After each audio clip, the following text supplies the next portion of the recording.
আসসালামাইকুম। আপনারা দেখছেন সার্ক ইন্টারন্যাশনাল স্কুল বাংলাদেশের অফিসিয়াল ইউটিউব চ্যানেল সার্ক ই এডুকেশন। আর আজকে আমি আপনাদের সাথে আছি Mohammad Samir Ali, assistant teacher of this school. আজকে আমরা এই চতুর্থ শ্রেণীর বিজ্ঞানের অধ্যায় নম্বর 7 প্রাকৃতিক সম্পদ নিয়ে আলোচনা করব। সো প্রাকৃতিক সম্পদটা কি? আমরা জানি যে আমাদের আশেপাশে যে সম্পদগুলো আছে, অর্থাৎ আমাদের জীবনযাপনের আমাদের এই মৌলিক চাহিদাগুলো পূরণ করার জন্য বা আমাদের জীবনযাপনের মান উন্নয়ন করার জন্য আমাদের চাহিদাগুলা মিটায় যে সম্পদগুলা বা যে জিনিসগুলো আমাদের চাহিদা মিটায় ওইগুলোকে আমরা সম্পদ বলি। এর মধ্যে হতে পারে যে সম্পদগুলো মানুষে তৈরি করে কিছু সম্পদ, যেমন আমরা বলতে পারি চেয়ার, টেবিল, ফ্যান, হ্যাঁ, এগুলো কিন্তু মানুষে তৈরি করে। বাট যেগুলা প্রকৃতির সৃষ্টি আমরা বলতে পারি আমাদের স্রষ্টা যেগুলো সৃষ্টি করে দিয়েছেন, যেমন আকাশ, বাতাস, পানি, হ্যাঁ, এগুলা কিন্তু প্রাকৃতিক পরিবেশ। সো প্রাকৃতিক পরিবেশের সংজ্ঞাটা যদি আমরা দিতে হয়, যেগুলা প্রকৃতি থেকে তৈরি, অর্থাৎ যেগুলা মহান সৃষ্টিকর্তা নিজে সৃষ্টি করে দিয়েছেন, ওইগুলো হলো প্রাকৃতিক সম্পদ। যেমন এখানের মধ্যে অনেক ধরনের সম্পদ আছে যেগুলো প্রাকৃতিক। প্রথমে আছে পানি সম্পদ। পানি কিন্তু একটা সম্পদ যেগুলা আমরা পান করার ক্ষেত্রে ব্যবহার করি, অর্থাৎ পানি আমরা পান করি এবং এইটা আমরা রান্না করার ক্ষেত্রে ব্যবহার করি, রান্নার কাজে পানি ব্যবহার করি এবং ধোয়া মোছা, যে আমরা ফ্লোর যখন মুছি তখন কিন্তু পানি লাগে বা পানি ব্যবহার করি। এরপরে আছে ফসল ফলানো, যখন ধান, গম, ভুট্টা এগুলো যখন একজন কৃষক ফলানোর চেষ্টা করে তখন কিন্তু পানি ব্যবহার করে, অর্থাৎ পানি সেচ দেওয়া লাগে। সো পানিটা কিন্তু আরও বিভিন্ন কাজে ব্যবহৃত হয়। এটা কিন্তু একটা প্রাকৃতিক সম্পদ যেটাকে আমরা পানি সম্পদ বলি। এরপরের যে প্রাকৃতিক সম্পদ সেটা হলো বনজ সম্পদ। বনজ সম্পদ কি? সেটা হলো আমাদের দেশে হোক বা বিশ্বে হোক যে বন জঙ্গল আছে সেগুলাকে বনজ সম্পদ বলে। এটা হতে পারে যে বাঁশ, গাছ ইত্যাদি, এগুলা কিন্তু আমাদের অনেক কাজে লাগে। যেমন আমরা বাঁশ ব্যবহার করি কোথায়? কাগজ তৈরি করা হয় বাঁশ থেকে, এবং আমাদের যে আসবাবপত্র, চেয়ার, টেবিল তৈরি করা হয় এগুলা তৈরি করতে কাঠ লাগে, আর এই কাঠগুলা কোথা থেকে আসে? গাছ থেকে। সো আমরা আরও বিভিন্ন নির্মাণ সামগ্রী তৈরি করে থাকি আমাদের বনজ সম্পদ থেকে। বন জঙ্গলে যে সম্পদগুলা, গাছ, এই বাঁশ, এগুলো হলো বনজ সম্পদ। এরপরে আসে ভূমি সম্পদ। ভূমি সম্পদ বলতে আমরা সাধারণত মাটিকে বোঝাই। যেমন ভূমি সম্পদ আমরা কোথায় ইউজ করি? আমরা যখন একটা বিল্ডিং বানাই বা ঘর বাড়ি বসবাসের জন্য তৈরি করি, তখন এই ঘর বাড়িটা কিন্তু মাটির উপরে তৈরি করি।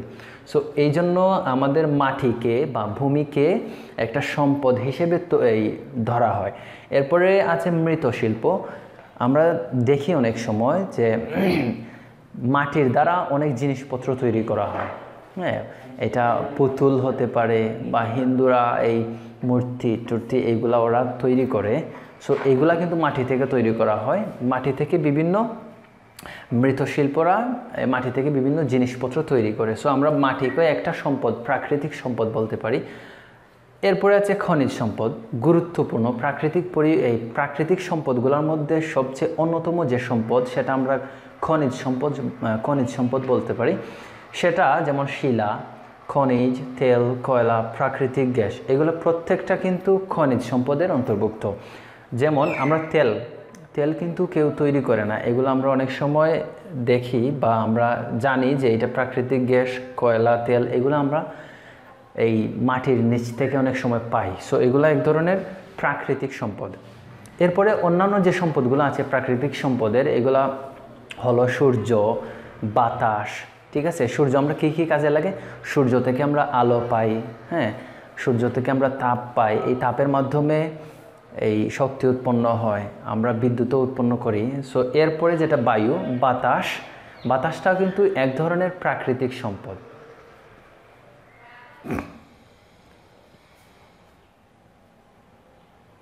পোজ করেন। এরপরে যেটা আমাদের প্রাকৃতিক সম্পদগুলোকেও কিন্তু শ্রেণীবিন্যাস করা যায়। অর্থাৎ প্রাকৃতিক এই সম্পদগুলোর মধ্যে যে প্রকারভেদ করা যায়, এর মধ্যে দুইটা প্রকারভেদ করা যায়, একটা হলো নবায়নযোগ্য, আরেকটা হলো অনবায়নযোগ্য। সো নবায়নযোগ্য সম্পদগুলা কি?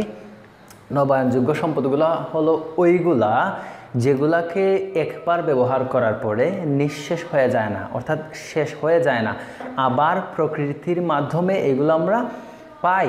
যেমন আছে সূর্যের আলো, বায়ু, পানি, উদ্ভিদ ইত্যাদি। এগুলো যদি আমরা একবার ব্যবহার করে ফেলি, মনে করো আজকে সূর্যের আলো আমরা একবার কাজে লাগাইছি, বাতাস একবার আমাদের বা বায়ু ব্যবহার করেছি, এগুলো কিন্তু আমরা আবার রিপিট পাবো, আরেকবার ব্যবহার করার সুযোগ পাবো। এগুলো প্রকৃতি আমাদেরকে বারবার দিয়ে দেয়। সো ওইগুলো হলো নবায়নযোগ্য সম্পদ বা প্রাকৃতিক সম্পদ। এরপরে অনবায়নযোগ্য যে প্রাকৃতিক সম্পদগুলো আছে, ওইগুলো হলো যে প্রাকৃতিক সম্পদগুলো একবার ব্যবহার করার পরে যদি নিঃশেষ হয়ে যায়, ওইগুলো আবার ফেরত পাওয়া যায় না। 1000 বছর অপেক্ষা করার পরেও ওই প্রাকৃতিক সম্পদগুলো আবার ফিরে পাওয়া যায় না। ওইগুলো হলো অনবায়নযোগ্য প্রাকৃতিক সম্পদ। এগুলো হলো প্রাকৃতিক গ্যাস, তেল, কয়লা। এগুলো যদি একবার শেষ হয়ে যায়, নিঃশেষ হয়ে যায়, তাহলে এগুলা 1000 বছর অপেক্ষা করলেও আবার পাওয়া সম্ভব না। সো আমরা এই তেলগুলা বা প্রাকৃতিক গ্যাসগুলো মাটির নিচ থেকে উত্তোলন করা হয়। সো এগুলো যদি মাটির নিচ থেকে শেষ হয়ে যায়, এগুলো কিন্তু আর পাওয়া যাবে না। সো এগুলো হলো নবায়নযোগ্য এবং অনবায়নযোগ্য প্রাকৃতিক গ্যাস, দুই ধরনের। এরপরে আমাদের যেটা আছে প্রাকৃতিক সম্পদ সংরক্ষণ। সো প্রাকৃতিক সম্পদগুলো আমাদের সংরক্ষণ করা অত্যন্ত জরুরি। এগুলো আমরা কিভাবে সংরক্ষণ করতে পারি, কয়েকটা স্টেপ দেয়া আছে। দেখো, প্রথমে সম্পদের ব্যবহার কমানো। যেমন আমাদের এই প্রাকৃতিক সম্পদগুলো যতটুকু প্রয়োজন ঠিক ততটুকু ব্যবহার করতে পারি, আমরা যাতে অপচয় না করি। এই সম্পদটা ব্যবহার করা আমরা কমিয়ে আনলে ধীরে ধীরে আমাদের প্রাকৃতিক সম্পদগুলো সংরক্ষণ করতে পারবো। যেমন একটা উদাহরণ দেই, মনে করো আমরা গ্যাস ব্যবহার করি চুলায়। সো এই চুলাটা যখন আমাদের এই চুলা ব্যবহার করা শেষ হয়ে যাবে, আমরা যাতে সময় মতো চুলাটা বন্ধ করে রাখি, এটা আমাদের অপচয় থেকে বাঁচাবে এবং আমাদের প্রাকৃতিক সম্পদগুলা সংরক্ষণে সহায়তা করবে। এরপরে সম্পদের পুনর্ব্যবহার। প্রাকৃতিক সম্পদগুলা অনেক সময় পুনর্ব্যবহার করা যায় টেকনিকে। সো মনে করো একটা কাগজ তুমি লিখলা বা খাতা হিসেবে ব্যবহার করলা, লেখাটাকে শেষ, এরপরে ওইটাকে নতুন করে কিভাবে ব্যবহার করা যায়, এটাকে পুনর্ব্যবহার কিভাবে করা যায়। মনে করো এটাকে ঠোঙ্গা হিসেবে ব্যবহার করে কোনো একটা পাত্র তৈরি করা যায়। মনে করো আমরা যে চানাচুর খাই বা চানাচুরের ক্ষেত্রে যে এই ঠোঙ্গাটা ব্যবহার করা হয়, এটা কিন্তু পুরাতন কাগজটাকে মুড়িয়ে সুন্দর করে একটা পাত্র ব্যবহার করা হয়। ওইটা হলো এই সম্পদগুলোকে ব্যবহার করা, পুনর্ব্যবহার করা। সো এইটা করে আমরা প্রাকৃতিক সম্পদকে সংরক্ষণ করতে পারি। যেমন এই ঠোঙ্গা যদি আমরা পুরাতন কাগজ দিয়ে তৈরি করি, সো আমাদের নতুন কোনো কাগজ ব্যবহার করা লাগবে না, আমাদের এই কাগজ ব্যবহার করতে আরও কোনো প্রাকৃতিক বাঁশ বা গাছগুলা ব্যবহার করা লাগবে না। সো আমাদের প্রাকৃতিক সম্পদ সংরক্ষণ হবে। এরপরে সম্পদের রিসাইকেল করা। অনেক সময় আমরা কাগজগুলা পুরাতন কাগজ থেকে নতুন কাগজে রূপান্তর করতে পারি রিসাইকেলের মাধ্যমে। এটা যদি করি তাহলে আমাদের প্রাকৃতিক সম্পদগুলা সংরক্ষণ হবে। এরপরে যেটা আছে নবায়নযোগ্য জ্বালানি ব্যবহার। নবায়নযোগ্য জ্বালানি ব্যবহার, আমরা অনেক সময় দেখা যাচ্ছে যে অনবায়নযোগ্য যে জ্বালানি, যেমন প্রাকৃতিক গ্যাস, হ্যাঁ, এগুলো আমরা ব্যবহার করি জ্বালানির ক্ষেত্রে। সো এগুলা কিন্তু একবার শেষ হয়ে গেলে পরবর্তীতে আর পাওয়া যাবে না। সো আমরা যদি এই অনবায়নযোগ্য যেগুলো আছে ওইগুলা ব্যবহার না করে আমরা নবায়নযোগ্য জ্বালানি ব্যবহার করি, যেমন সূর্যের আলো হতে পারে, বায়ু ব্যবহার হতে পারে, এগুলো আমরা বেশি বেশি ব্যবহার করতে হবে। যেগুলো আমরা রিপিট পাই, অর্থাৎ প্রকৃতি থেকে বারবার পাই, ওইগুলো আমরা যাতে ব্যবহার বেশি করি। আর নবায়নযোগ্য যে প্রাকৃতিক সম্পদগুলো আছে ওইগুলো আমরা কম ব্যবহার করার চেষ্টা করব। এরপরে যেটা আছে অভ্যাসের পরিবর্তন। এইটা অত্যন্ত গুরুত্বপূর্ণ একটা বিষয়। প্রাকৃতিক সম্পদ সংরক্ষণের ক্ষেত্রে অভ্যাসের পরিবর্তন করতে হবে। যে মনে করো আমাদের যে অভ্যাসটা আছে, অভ্যাস হলো আমাদের অপচয় করার অভ্যাস আছে। মনে করো আমরা একটা ফ্যান ব্যবহার করলাম, পাখাটা ব্যবহার করলাম, বা বাতি অন করে রেখে দিলাম ঘন্টার পর ঘন্টা, যেটা আমাদের কোনো প্রয়োজন নাই। সো ওইটা হলো আমাদের অভ্যাসের কারণে। আমরা যদি অপচয় না করি, যেমন আমাদের অভ্যাসটা যদি পরিবর্তন করি, আমরা অপচয় করব না।